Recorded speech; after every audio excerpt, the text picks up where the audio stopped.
Chers Thaï, respectés, chers frères et sœurs, chers amis, chers Sanghas.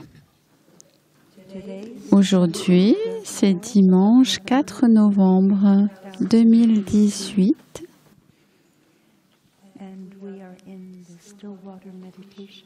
Nous sommes dans la salle de méditation de l'eau tranquille au hameau du Haut pendant notre retraite de 3 mois, notre retraite des pluies. Ce matin, nous allons offrir le 8e enseignement de la retraite. Tous les dimanches de cette retraite, nous avons étudié les 14 entraînements de l'ordre de l'inter-être. Thaï l'a appelé l'ordre Thipien en vietnamien lorsqu'il l'a créé en 1966 durant la guerre au Vietnam. Il a formulé ces entraînements pour répondre aux besoins de beaucoup de gens, jeunes et vieux, qui cherchaient des moyens de comprendre et d'agir avec compassion pendant ces années de défis, de désespoir. Nous savons que toujours aujourd'hui, 52 ans après la création de ces entraînements, l'ordre Thipien, les préceptes Thipien, ils sont toujours d'actualité dans les événements du monde dont nous faisons l'expérience et dont nous sommes les témoins. Parce qu'ils nous aident à comprendre profondément et nous donnent des pratiques concrètes pour notre vie quotidienne. L'essence de la pratique de ces entraînements,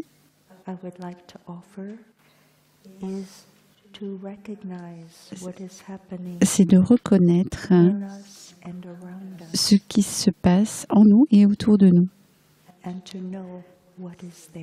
de savoir ce qui est là, ce qui est présent. Dans les nombreuses retraites que Thaï a dirigées dans les différents pays autour du monde pendant plus de 60 ans, il a présenté la pratique de la pleine conscience comme quelque chose que chacun d'entre nous peut faire. Parce que nous avons tous cette capacité, cette graine de pleine conscience dans notre esprit, dans les profondeurs de notre conscience. Mais comment pouvons-nous prendre conscience de cette énergie, cette capacité qui est là en nous? Nous voudrions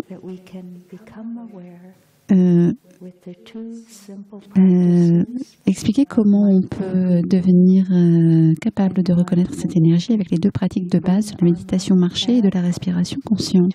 Nous amenons notre esprit, nous ramenons notre esprit à notre corps avec notre respiration et avec nos pas. Et nous pouvons vivre dans le moment présent. C'est très intéressant de voir qu'un seul mot en vietnamien, le mot esprit, tam. Ce mot signifie aussi cœur. C'est le même mot pour cœur et esprit en vietnamien.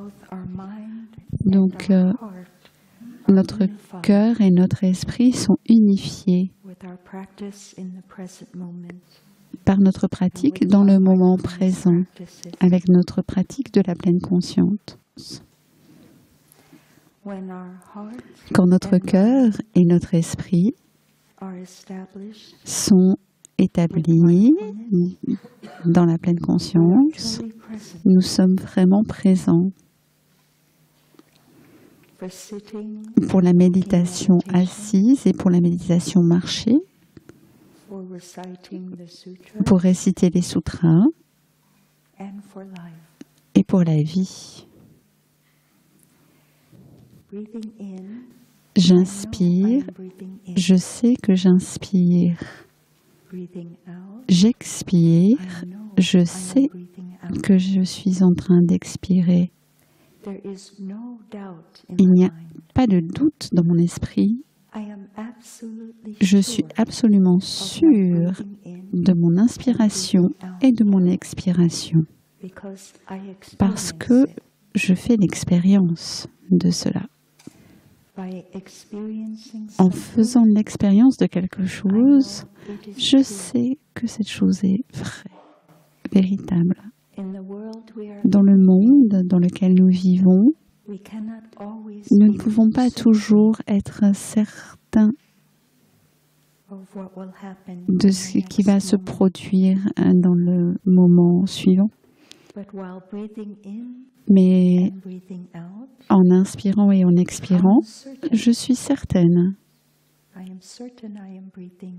que je suis en train de respirer. Cette certitude dure uniquement pendant la durée de mon inspiration, mais pourtant cela suffit à apporter de la paix et de la stabilité. Je suis vraiment présente pour mon inspiration et pour mon expiration. Et de la même façon, quand je marche, je fais un pas, je pose mon pied sur la terre et je fais l'expérience de ce pas. Je suis sûre que je suis en train de faire un pas. Il n'y a aucun doute parce que mon esprit est concentré sur l'expérience de la marche.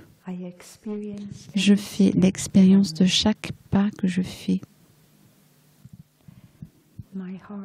Mon cœur et mon esprit sont établis dans la pleine conscience. Et je suis vraiment présente pour moi-même et pour la vie en moi et autour de moi. Je sais que la paix et le bonheur sont possibles en étant vraiment présente. Avec chaque pas, j'arrive dans l'ici et le maintenant et dans le moment présent. Chaque pas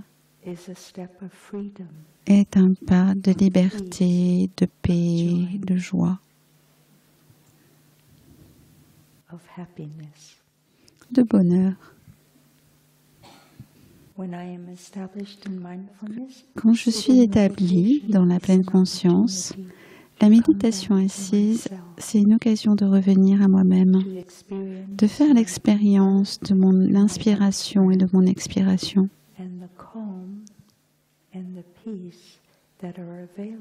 Le calme et la paix sont disponibles avec notre simple inspiration et notre simple expiration. Je peux créer la paix en moi-même et l'offrir à ceux qui sont autour de moi et au monde entier.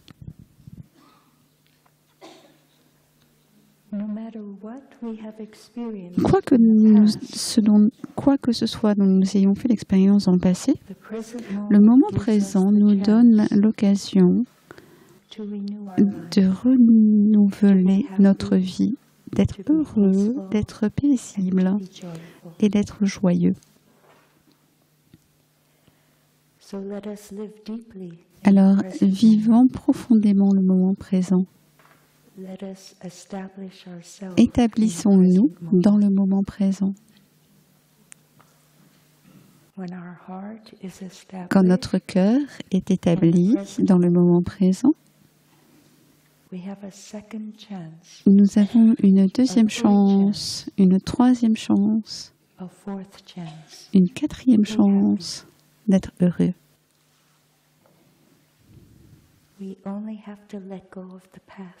Il nous suffit de lâcher prise du passé, surtout si le passé nous procure de la souffrance. Lâcher prise, c'est une source de bonheur et de joie. Il nous suffit de lâcher prise.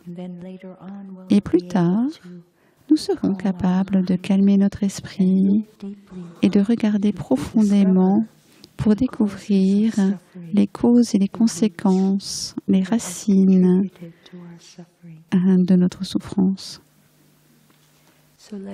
Alors, ayons un moment de lâcher prise. Soyons juste capables d'écouter le son de la cloche. J'écoute, j'écoute. Ce son merveilleux me ramène à ma vraie demeure. Je reviens à moi-même. Et pendant qu'on écoute le son de la cloche, nous nous réjouissons de notre respiration.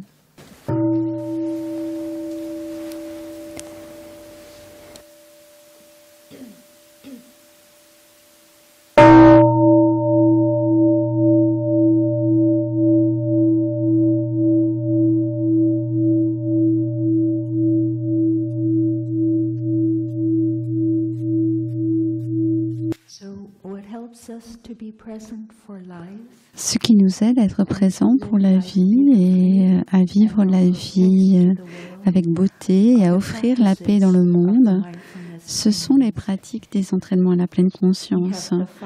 Nous avons les 5 entraînements à la pleine conscience qui ont été révisés en 2009 et nous avons aussi les 14 entraînements à la pleine conscience.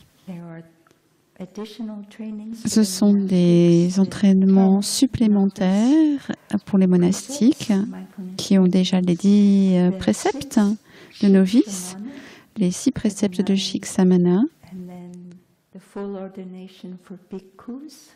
et les bhikkhus, les moines pleinement ordonnés, ont 250 préceptes et les bhikshunis, les moines pleinement ordonnés, ont 348 préceptes.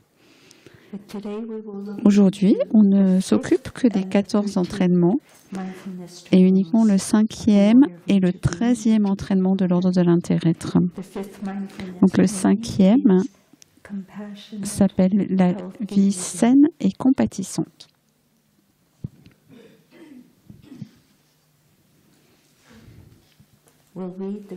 Alors on va lire le 5e entraînement. Vie saine et compatissante. Conscient que le vrai bonheur est enraciné dans la paix, la solidité, la liberté et la compassion, nous sommes déterminés à ne pas amasser d'argent, de biens, alors que des millions de gens meurent de faim, à ne pas vivre dans le but d'acquérir la célébrité, le pouvoir, les richesses ou les plaisirs sensuels qui peuvent provoquer beaucoup de souffrance et de désespoir. Nous regarderons profondément comment nous nourrissons notre corps et notre esprit des 4 sortes d'aliments. La nourriture comestible, les impressions sensorielles, la volition et la conscience.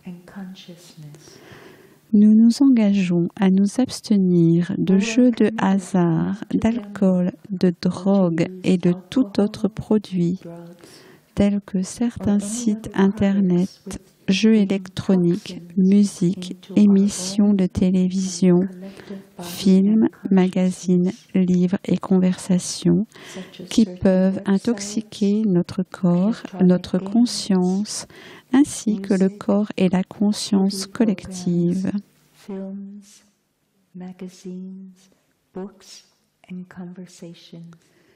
Nous consommerons de manière à préserver la compassion, la joie, la paix et une bonne santé dans notre corps, notre conscience, et dans le corps et la conscience collective de notre famille, de notre société et de la Terre.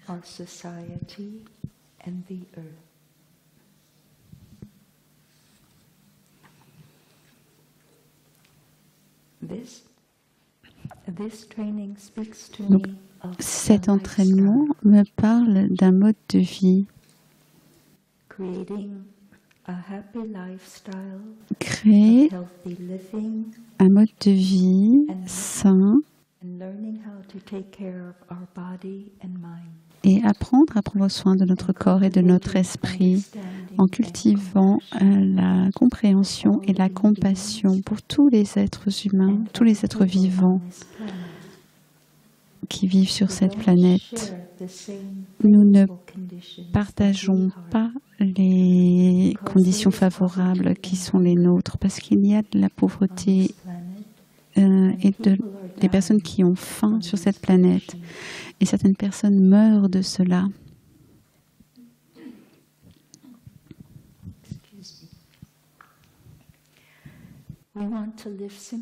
Nous voulons vivre simplement et créer un mode de vie paisible, stable et libre, qui soit aussi compatissant. Pour vivre de cette façon, nous ne courons pas après le pouvoir, la célébrité, les plaisirs sensoriels ou les richesses, mais à la place de cela, nous cultivons notre compassion et notre conscience de notre connexion avec toutes les formes de vie. Et cela, c'est l'inter-être. Nous intersommes. D'autres personnes nous influencent et nous sommes influencés par d'autres personnes. Et ce n'est pas seulement les autres personnes, mais aussi les animaux, les plantes, les minéraux. Le mode de vie qui est celui du village des pruniers consiste à équilibrer 4 aspects de notre vie. Les pratiques de pleine conscience, les études, le service à la communauté et la détente.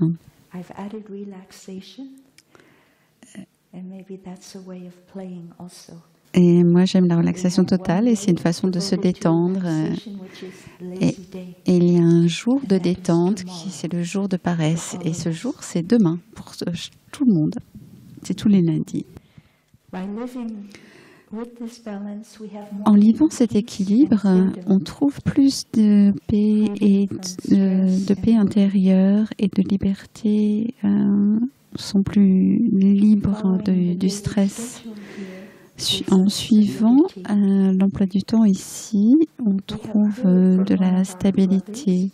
Un de nos frères nous a expliqué que l'emploi du temps, c'est comme notre colonne vertébrale qui donne la stabilité à toute la communauté, la stabilité à nos vies. Et en même temps, l'emploi du temps est flexible. Il y a des changements. Et même avec les changements, tout tient debout. Tout se tient. Alors nous nous demandons, comment est-ce qu'on peut nourrir ce mode de vie pour nous-mêmes et pour les autres ? Une façon de le faire, c'est de pratiquer le regard profond dans la façon dont nous nourrissons nos corps et nos esprits. Quels sont les éléments qui nous procurent un mode de vie sain ? Le Bouddha a dit que tout a besoin de nourriture pour survivre. Rien ne peut survivre sans nourriture. Notre bonheur doit être nourri par des pensées positives.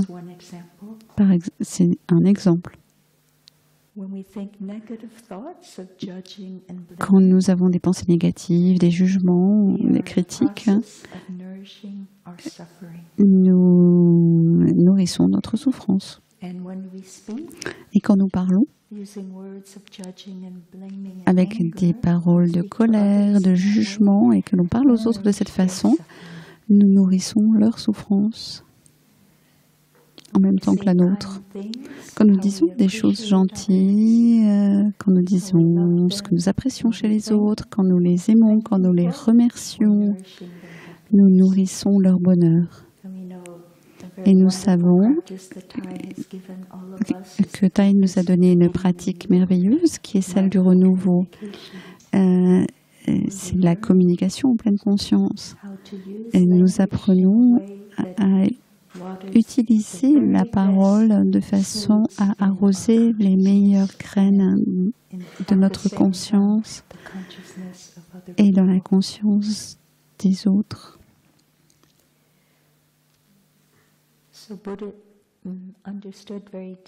Le Bouddha a très bien compris cette vérité qui est que tout a besoin d'aliments. Et il a décrit quatre sortes d'aliments. Et ces 4 aliments sont d'abord la nourriture comestible, la seconde, les impressions sensorielles, ensuite la volition et ensuite la conscience.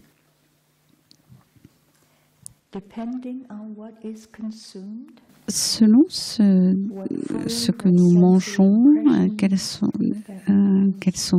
nos aliments, quelles sont les impressions sensorielles que nous recevons par nos yeux, nos oreilles, notre langue et nos pensées. En fait, nous pensons selon ce que nous recevons et peut-être qu'on va souffrir à cause de ces aliments. Mais l'exemple que le Bouddha nous a donné, nous permet de comprendre mieux pourquoi nous souffrons. Et c'est relié à la deuxième noble vérité. Il faut trouver les causes de notre souffrance en regardant ce que nous consommons.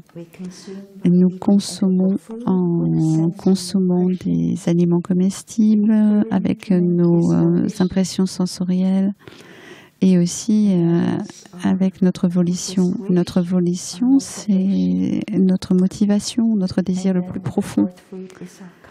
Et la 4e sorte d'aliment, c'est notre conscience. C'est à la fois notre conscience individuelle et la conscience collective de notre société ou du monde.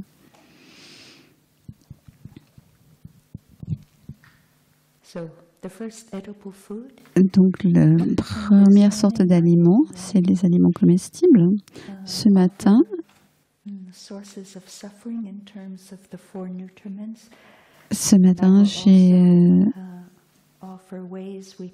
je vais expliquer la façon dont ces aliments peuvent nous faire souffrir, mais je vais aussi montrer de quelle façon ils peuvent mettre fin à la souffrance.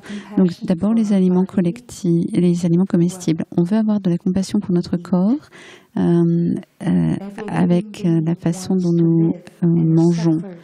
Chaque être vivant veut vivre et les animaux souffrent énormément dans les abattoirs.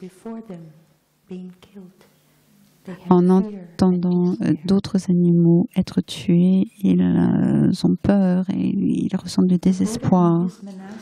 Le Bouddha et ses moines allaient mendier pour leur nourriture et c'est ainsi qu'ils mangeaient, qu'ils vivaient. Ils allaient de maison en maison recevant ce que les personnes laïques leur offraient comme aliment, qui servait à leur donner de l'énergie pour pratiquer. Et le Bouddha a dit à ses moines que si vous suspectez ou si vous savez qu'un animal a été tué par quelqu'un juste pour vous nourrir, s'il vous plaît, n'acceptez pas cette nourriture parce que nous voulons manger avec compassion et ne pas être la cause de souffrance d'aucun animal, d'aucun autre être vivant. Par exemple, une ménagère s'est dit « Ah, peut-être que demain, le Bouddha et les moines vont venir chez nous.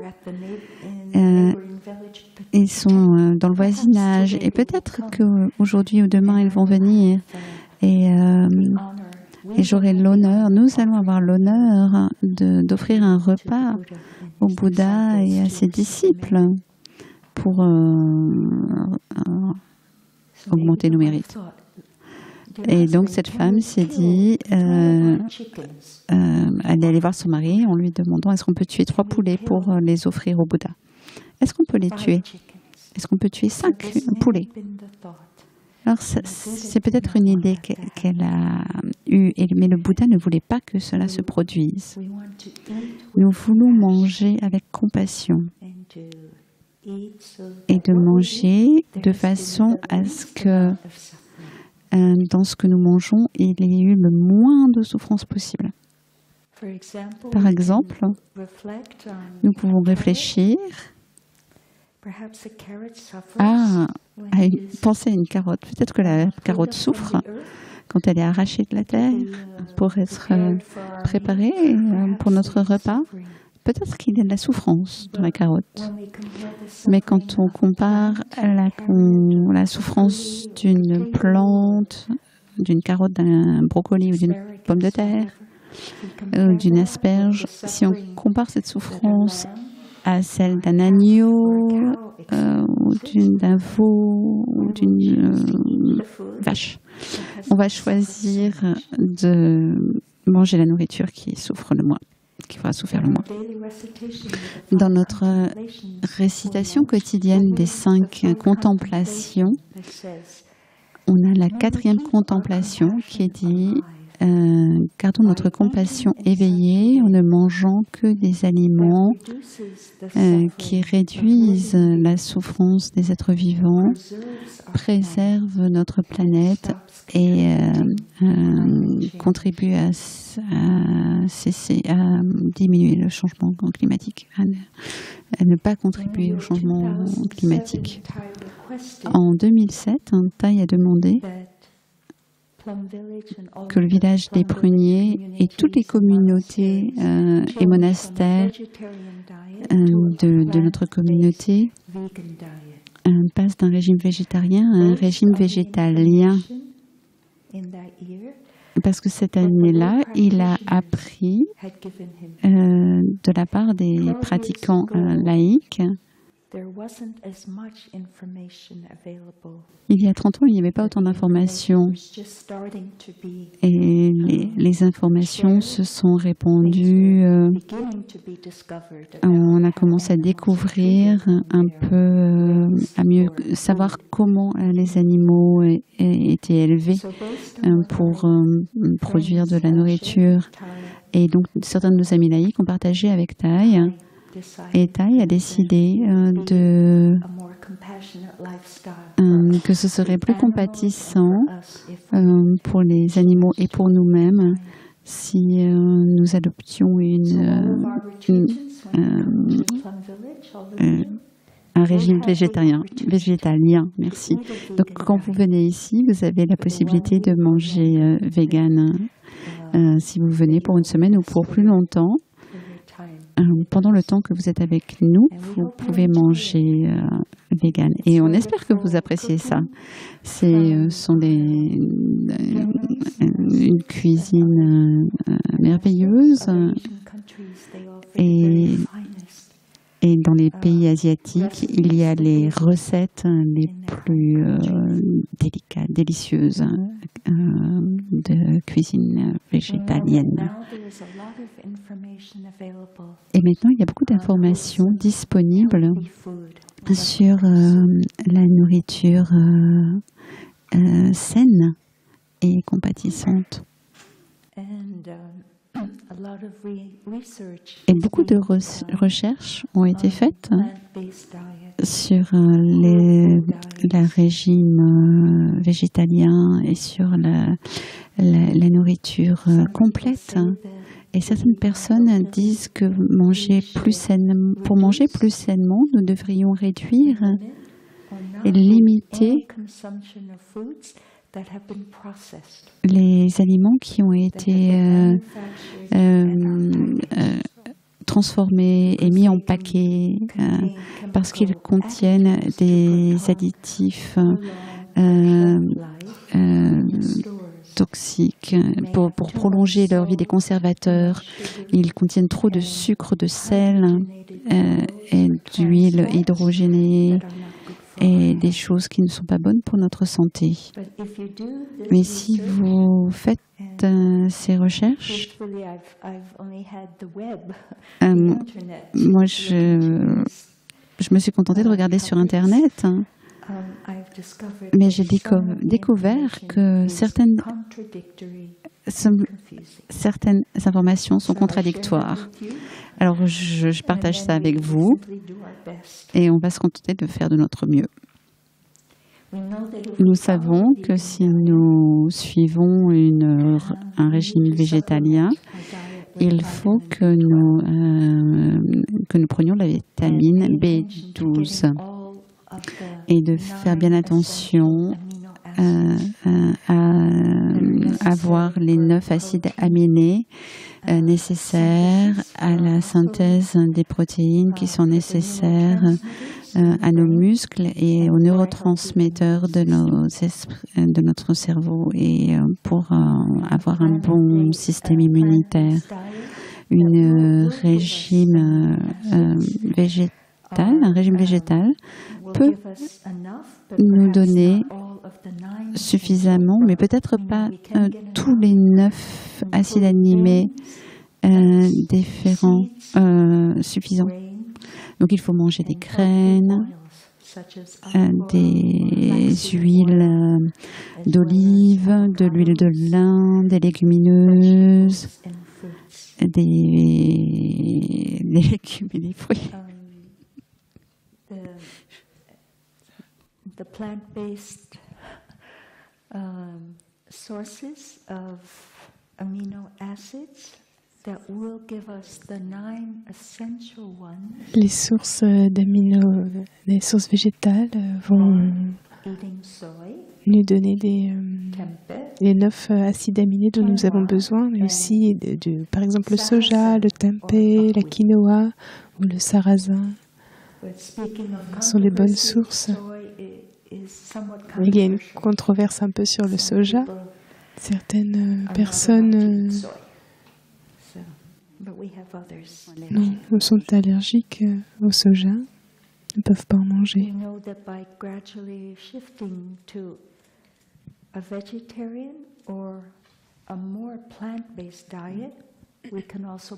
Nous savons que avec un régime végétarien ou végétalien, nous pouvons contribuer à aider à préserver notre planète et à ralentir le processus du réchauffement climatique, du changement climatique.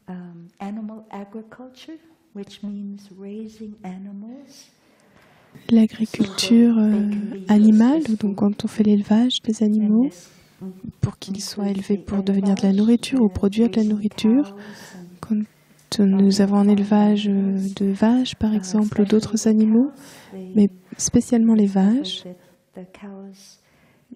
Nous avons découvert que les vaches émettent du méthane, du dioxyde de carbone pendant qu'elles digèrent l'herbe qu'elles mangent et que ces gaz sont tout à fait toxiques pour l'environnement, que ces gaz augmentent l'effet de serre.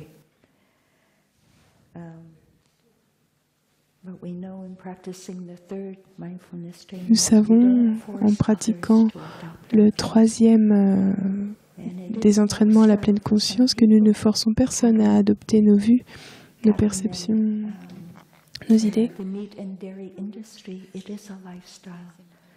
Les éleveurs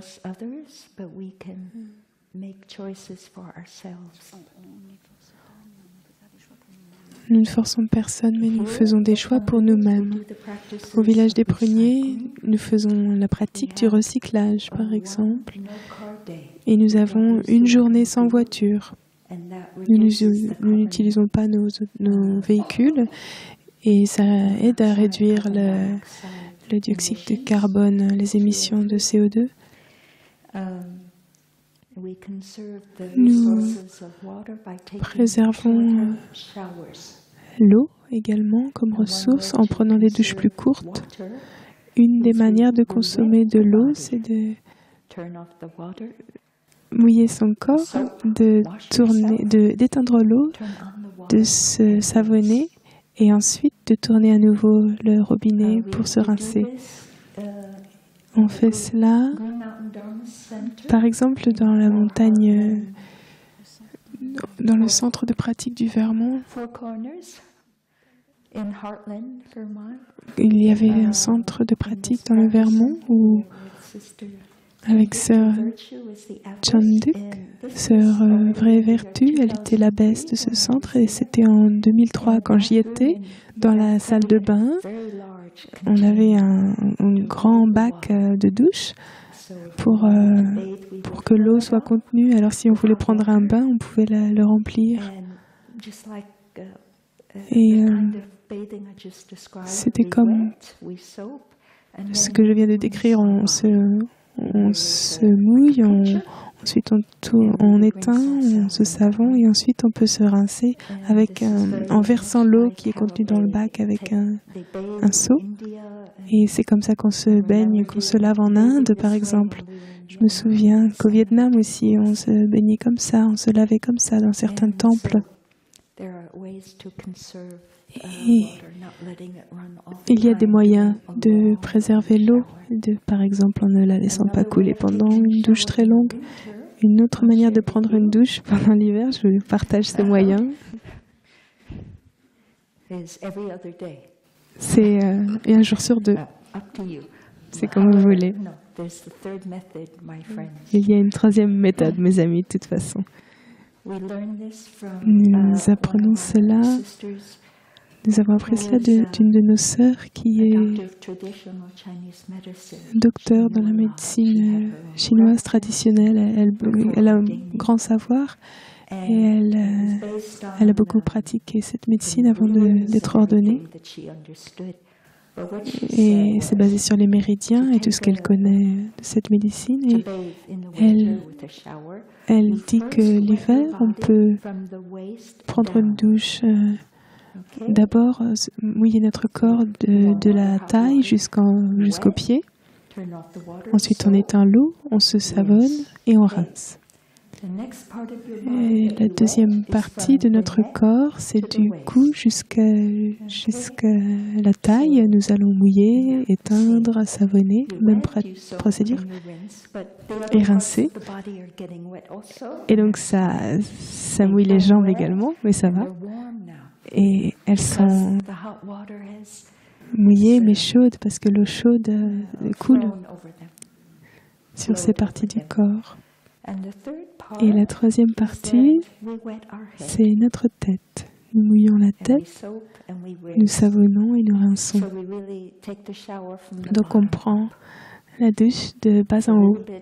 C'est un peu opposé à la gravité, mais je l'ai fait et j'ai découvert que je n'ai pas froid comme ça, je frissonne pas en faisant de cette manière. Donc c'est très intéressant comment on peut consommer, préserver nos ressources naturelles.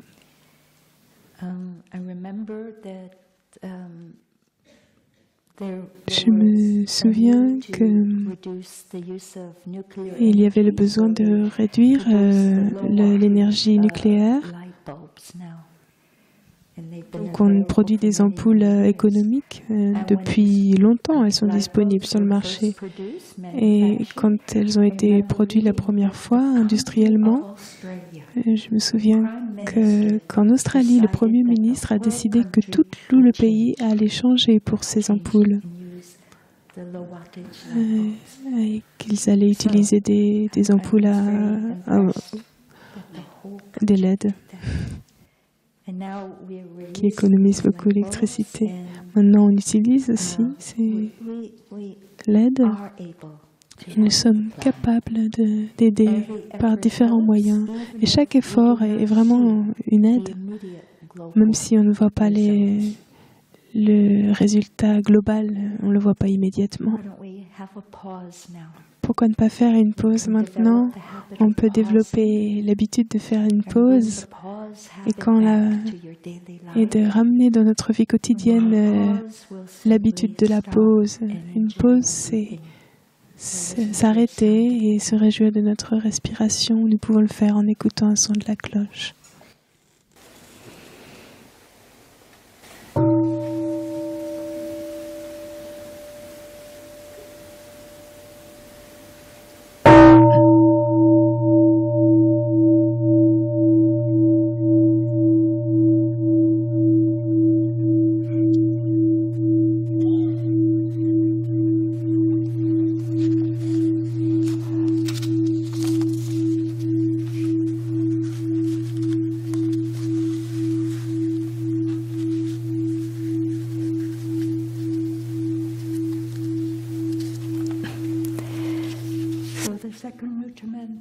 Le deuxième nutriment, la deuxième source de nourriture que le Bouddha a décrit, c'est la nourriture des impressions sensorielles.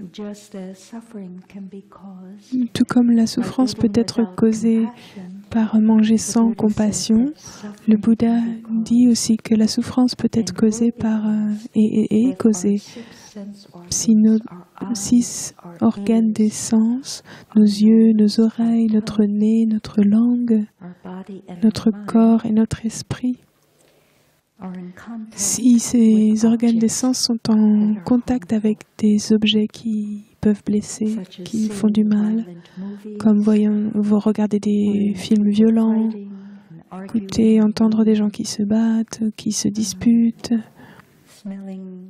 sentir des odeurs déplaisantes,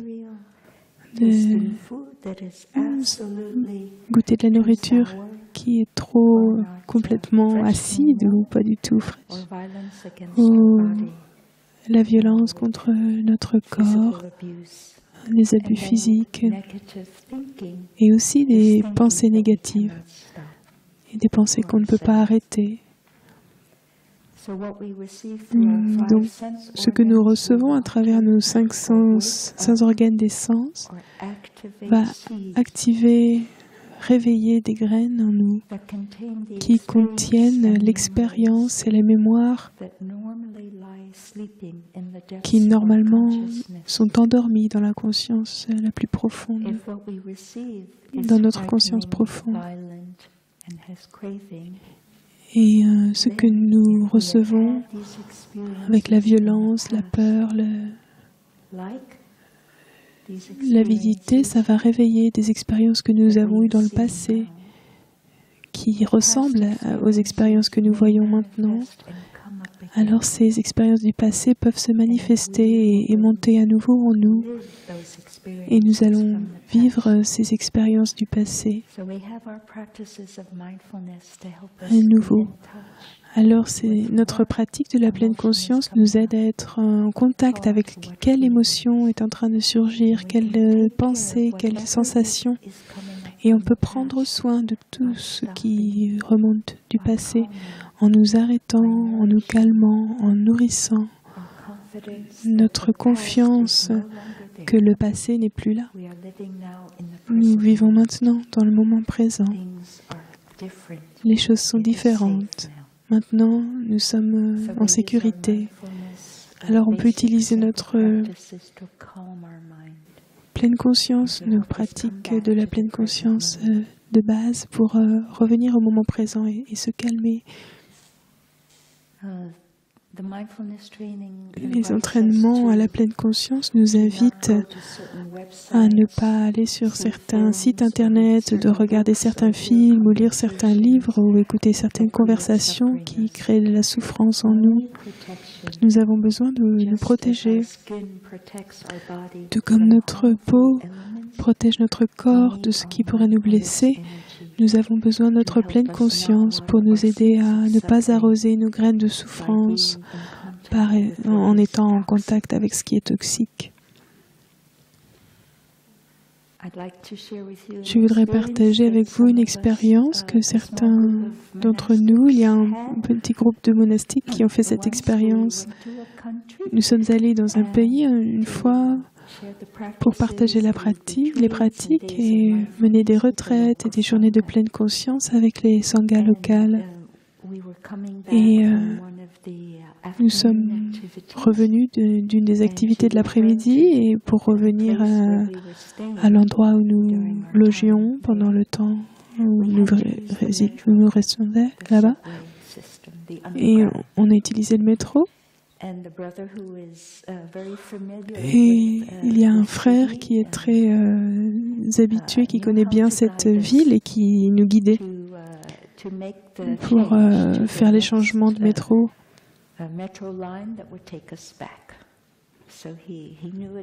Et donc il savait très bien où aller, comment changer de métro. Les escaliers utilisés, il savait très bien. Alors on le suivait. À un moment, il était devant nous et il a fait demi-tour, il nous a dit, regardez droit devant vous. On était dans un couloir de métro et on n'était pas encore entré. Et quand il nous a dit ça, regardez droit devant vous, on est devenus très curieux. Qu'est-ce qu'il nous a dit de ne pas regarder? Alors on a regardé, on était si curieux, on a regardé à droite, à gauche, on a regardé pour voir ce que nous devions ne pas voir. Et ce que nous avons vu, c'était des publicités.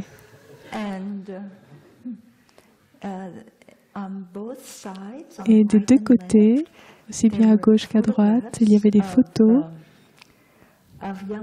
de jeunes femmes, la vingtaine, qui étaient en maillot de bain.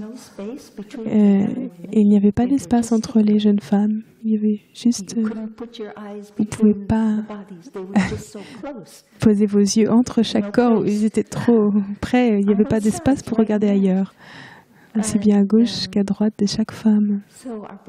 Alors notre frère connaissait très bien la pratique de protéger les yeux, par exemple, protéger les organes des sens. Et quand nous avons vu ce que nous ne devions pas voir, nous avons regardé droit devant.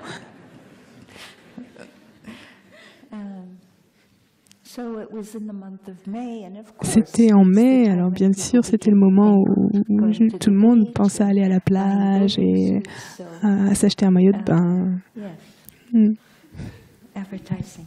La publicité. Si on vit en ville, on peut être conscient de la publicité, ce que nous pouvons regarder, ce que nous souhaitons regarder ou ne pas regarder. Et nous avons un poème que nous lisons pour protéger et transformer. Nous devons toujours prêter attention quand les organes des sens touchent les objets des sens.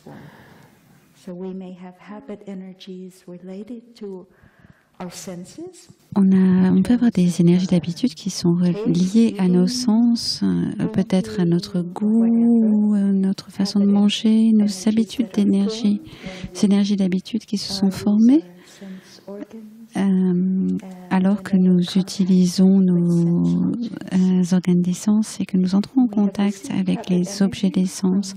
Mais on a aussi reçu des énergies d'habitude de nos parents, de nos ancêtres et aussi de la société.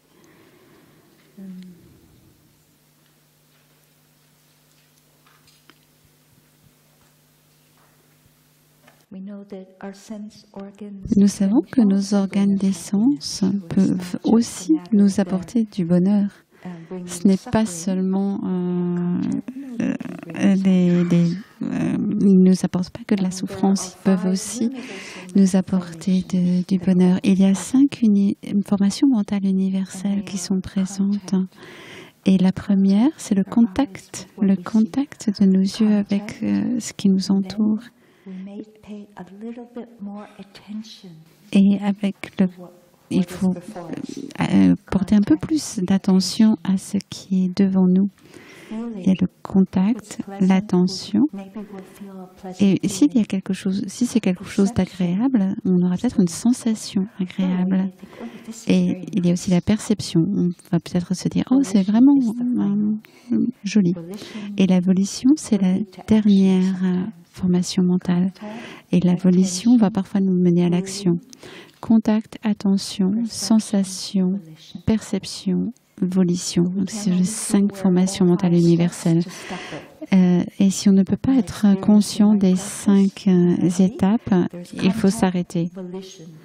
Parfois, dans ma pratique, je vais directement du contact à la volition et l'action.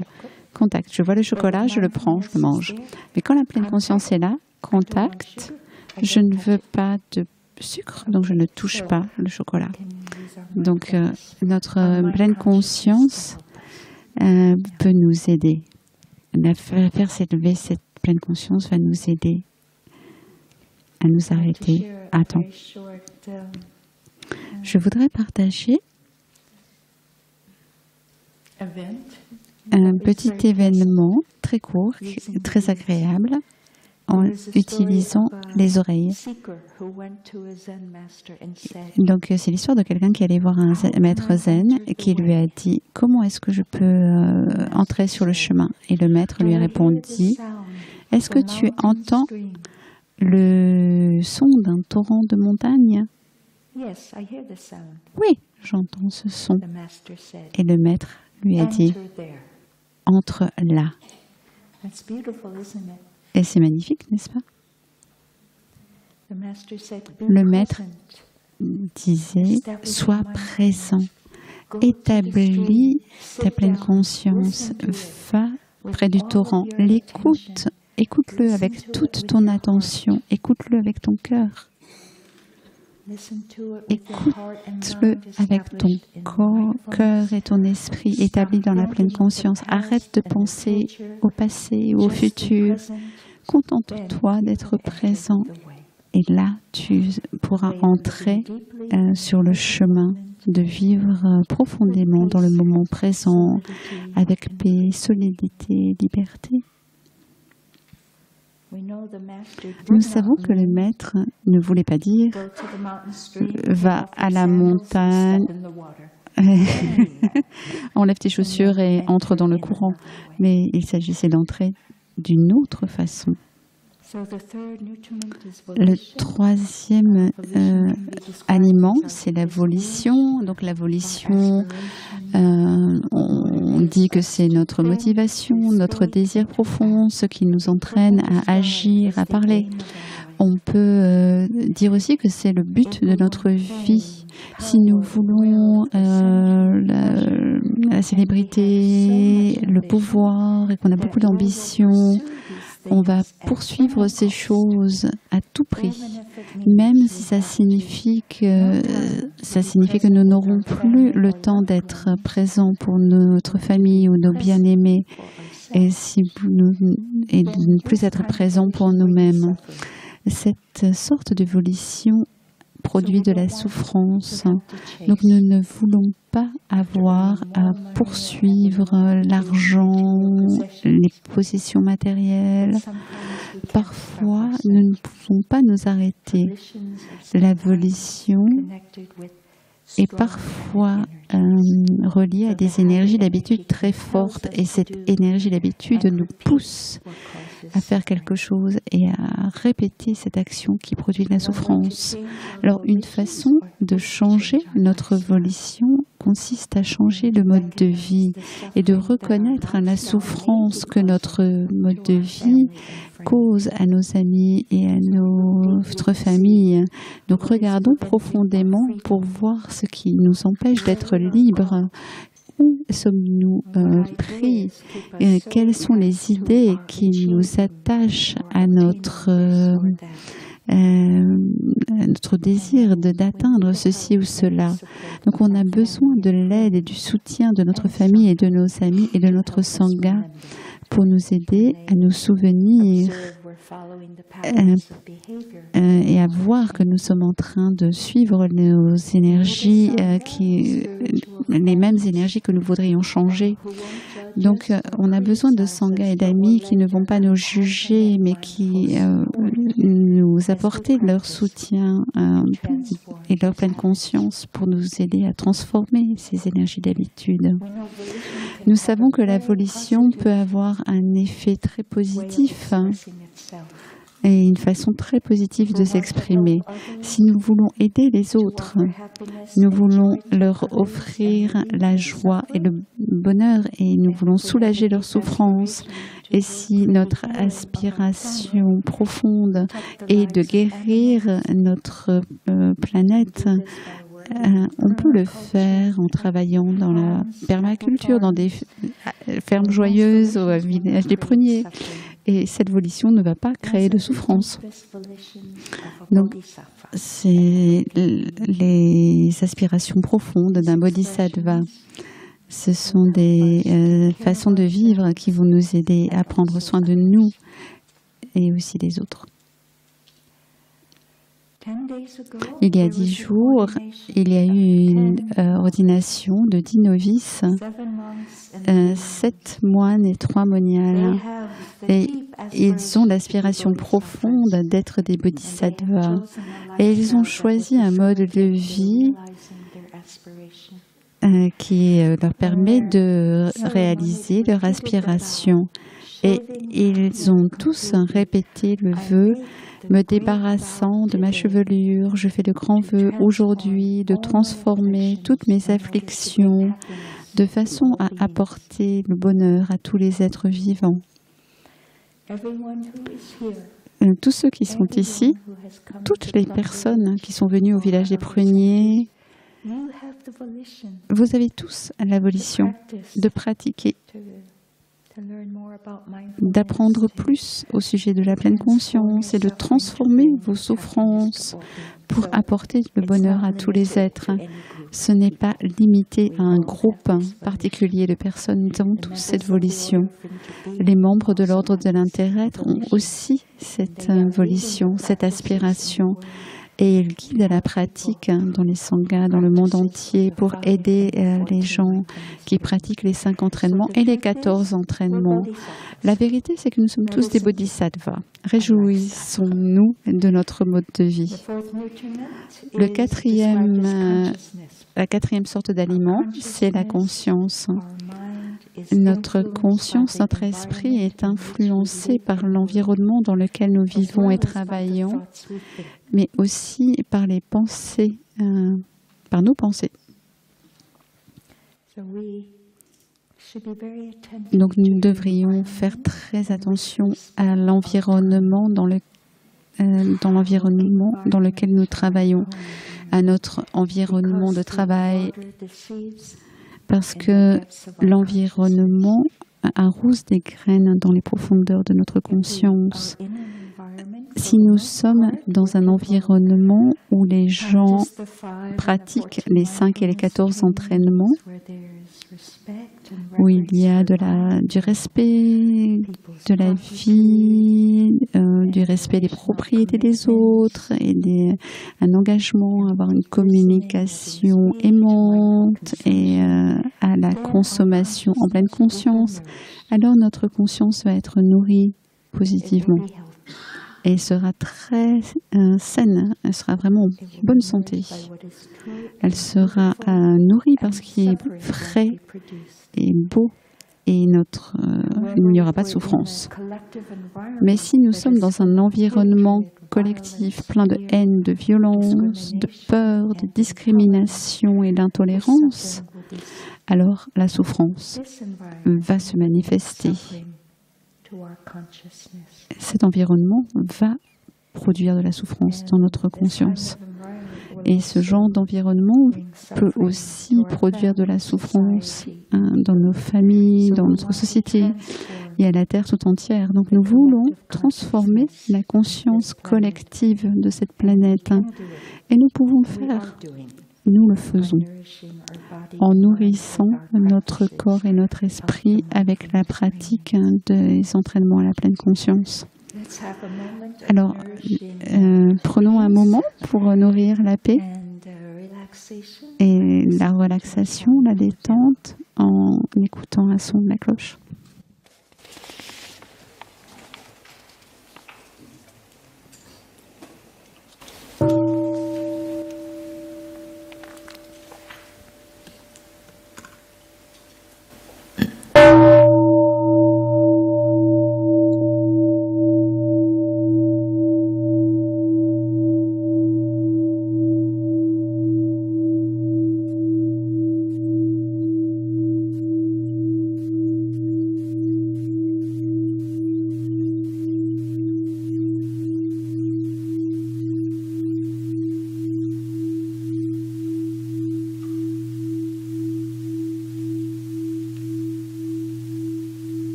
L'entraînement de la pleine conscience que nous allons regarder aussi ce matin, c'est le 13e entraînement, celui qui s'appelle la générosité.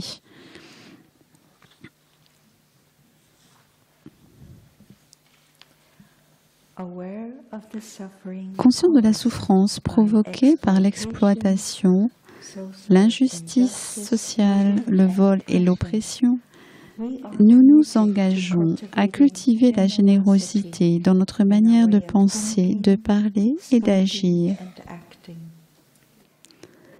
Nous apprendrons à agir avec bonté aimante en œuvrant pour le bien-être des personnes, des animaux, des végétaux et des minéraux, et en partageant notre temps, notre énergie et nos ressources matérielles avec ceux qui en ont besoin. Nous sommes déterminés à ne pas voler et à ne pas prendre possession de ce qui ne nous appartient pas. Nous respecterons les biens d'autrui. Néanmoins, nous essaierons d'éviter tout soutien, sous une forme quelconque, à ceux qui amassent de l'argent et des biens en créant de la souffrance aux humains et aux autres espèces.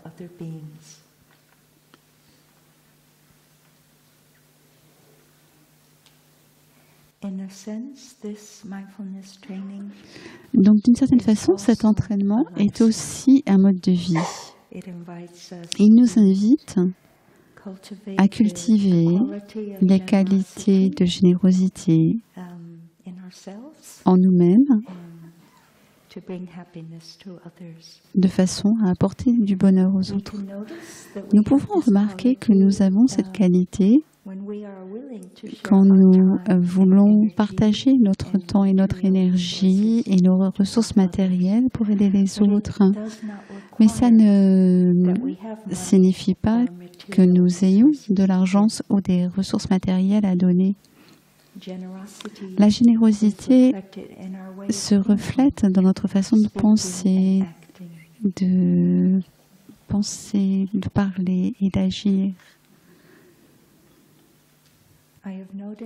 J'ai remarqué que quand j'ai de la gratitude dans mon cœur, je suis très reconnaissante des conditions qui sont présentes, qui me permettent de pratiquer, d'être dans la sangha, de bénéficier de tout ce dont j'ai besoin et d'être et même plus, et d'être dans un bel environnement, d'avoir le soutien aimant des autres.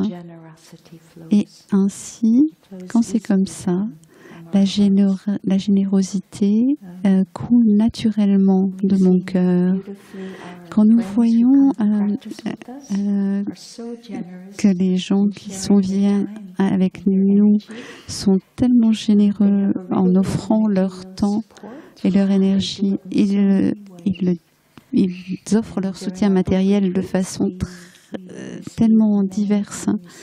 Pendant nos grandes retraites, nous recevons des volontaires, des bénévoles qui viennent offrir leur temps et ils partagent leurs pratiques Dans notre amour, nous avons des amis qui partagent leurs talents dans les langues et ainsi nos sœurs peuvent pratiquer leur prononciation anglaise et française.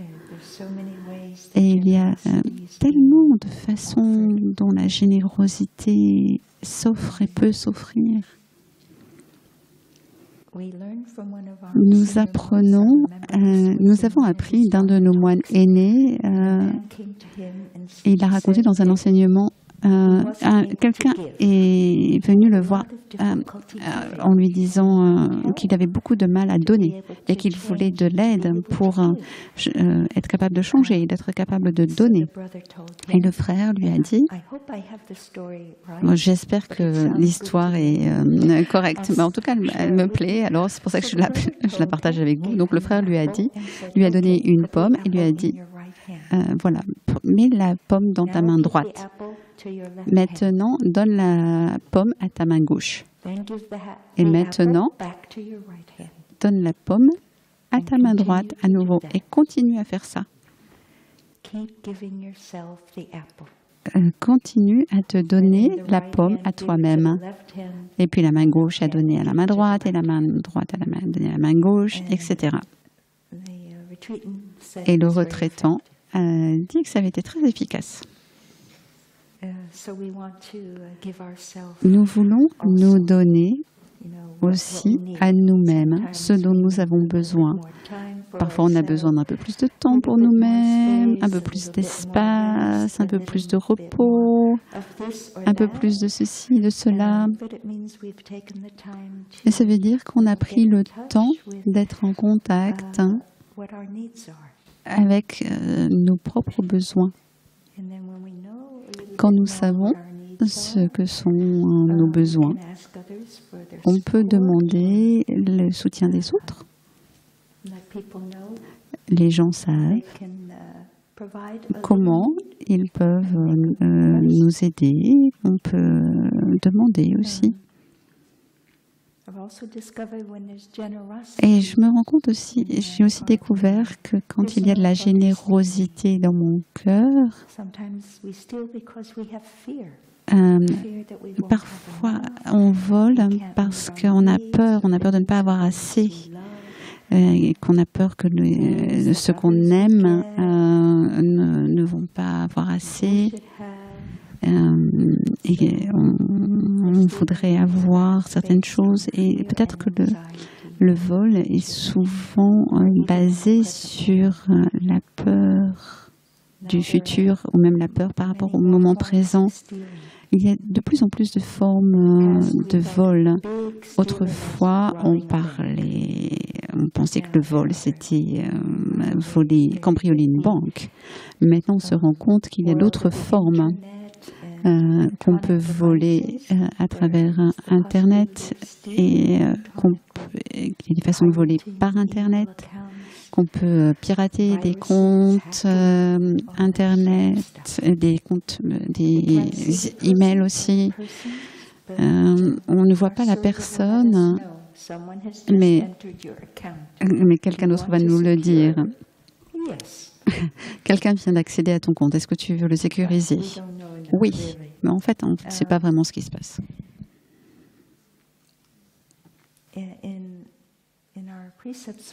Dans nos préceptes, nous savons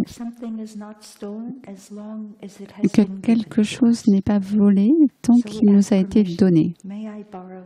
Donc, on demande l'autorisation. Est-ce que je peux emprunter ceci? Est-ce que je peux utiliser cela?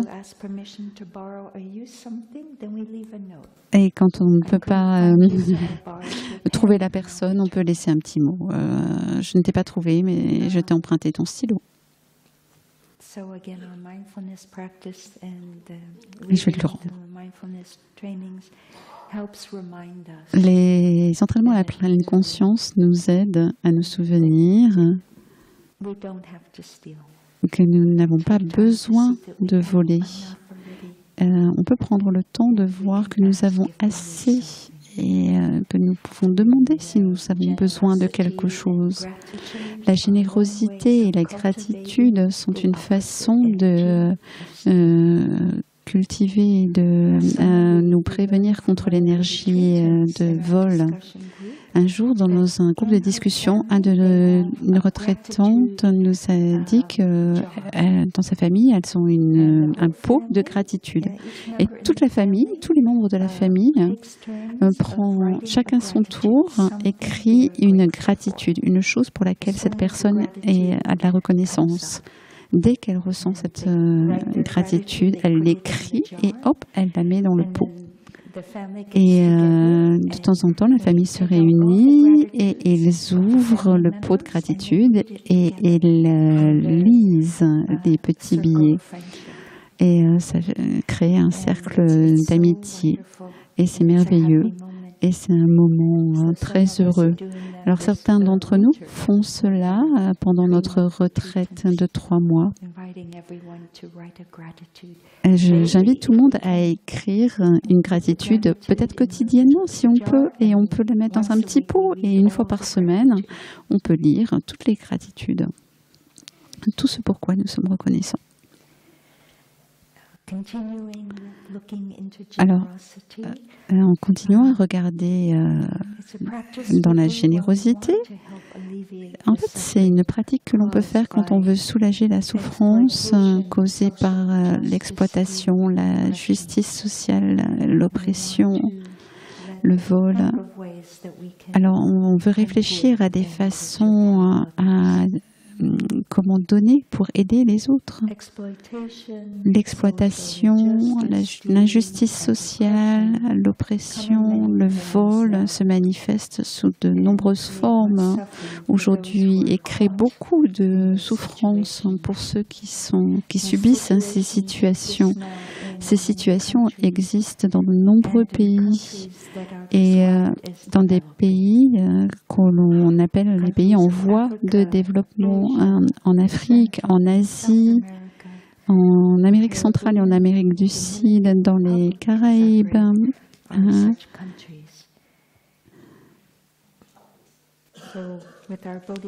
Mais il y a des bodhisattvas. Avec l'aspiration de bodhisattva, nous pouvons voir comment nous, en tant que consommateurs, nous pouvons mettre fin aux inégalités et à l'exploitation qui existent dans ces pays. Maintenant, nous savons qu'il y a les organisations de commerce équitable.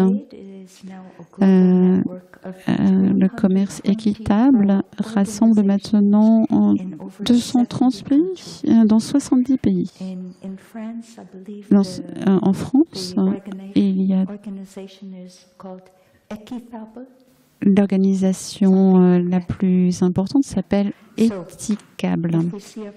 Donc, si on voit un produit qui a ce logo Éthicable, nous savons que les fermiers et les travailleurs ont travaillé dans des conditions qui leur donnent un salaire décent et qui n'ont pas été exploités,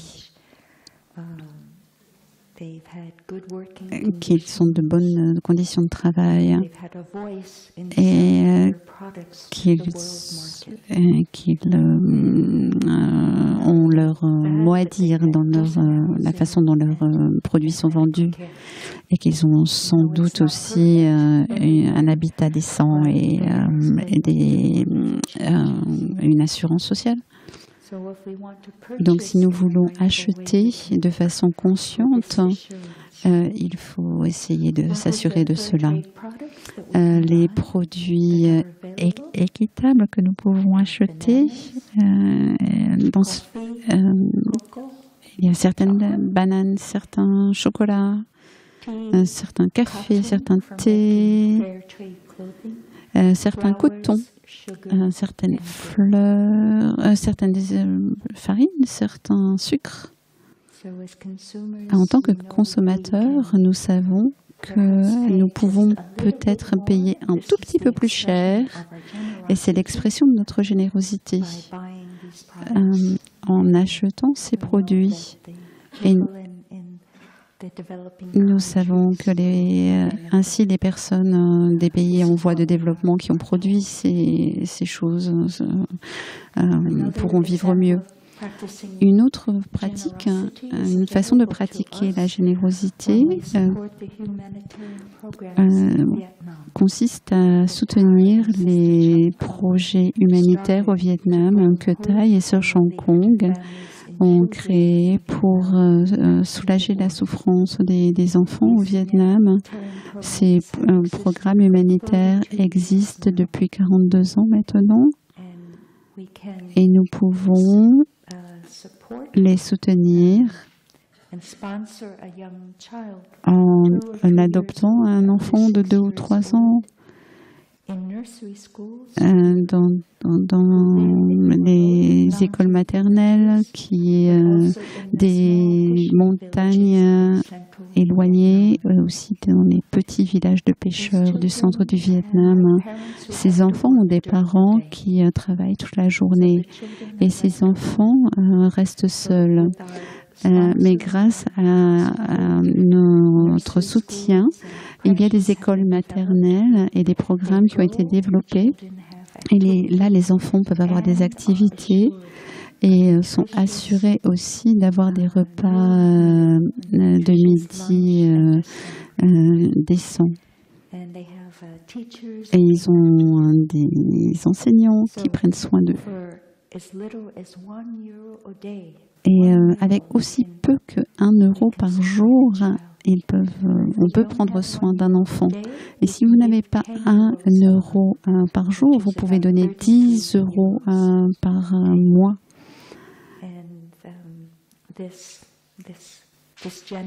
Cette générosité va très loin.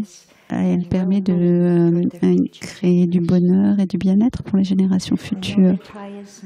Maintenant que Thaï est au Vietnam, il est retourné dans son temple racine et tout le monde profite de la générosité de Thaï d'offrir sa présence là au Vietnam. Il offre lui-même son temps, son énergie pour soutenir tout le monde. En français, il y a un mot. Il y a un site internet qui s'appelle pourlesenfantsduvietnam.org. Et je ne connais pas la page internet en anglais, mais je suis sûre qu'elle existe dans tous les pays d'Europe. Je sais qu'il existe en Allemagne, en Italie, en Grande-Bretagne. Alors réjouissons-nous d'un son de la cloche avant la conclusion. En conclusion, merci de votre patience. Ces entraînements sont très riches. Et moi, je leur donne, je offre mon temps et mon énergie en ayant produit cet enseignement, en ayant réfléchi pour cet enseignement.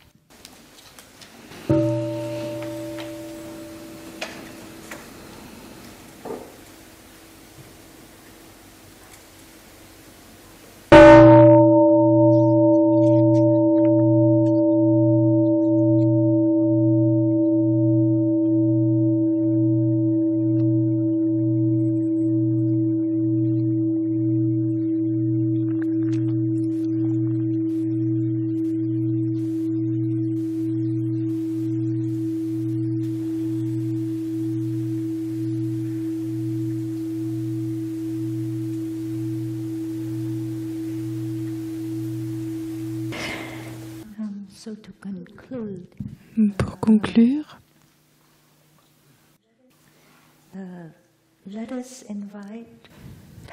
invitons ensemble Thaï pour finir cet enseignement du Dharma. Nous allons écouter quelques-uns de ses poèmes. Alors, nous allons utiliser nos oreilles pour écouter ces très belles lignes vers que Thaï a écrit pour apprécier la beauté et le bonheur. Nous nous souvenons de ce maître zen qui a invité son étudiant à écouter le torrent de la montagne comme une manière d'entrer sur le chemin.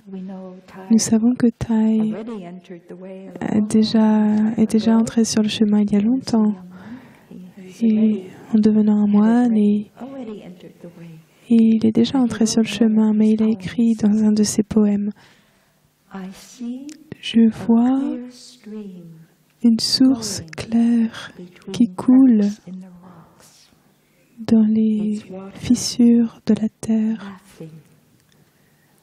C'est l'eau qui rit. Je vois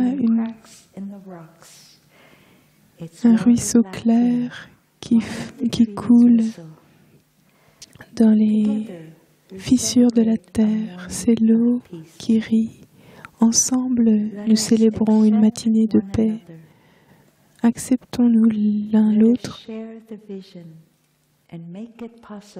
Partageons notre vision et rendons le grand amour possible. » Merci, chers amis, pour votre écoute.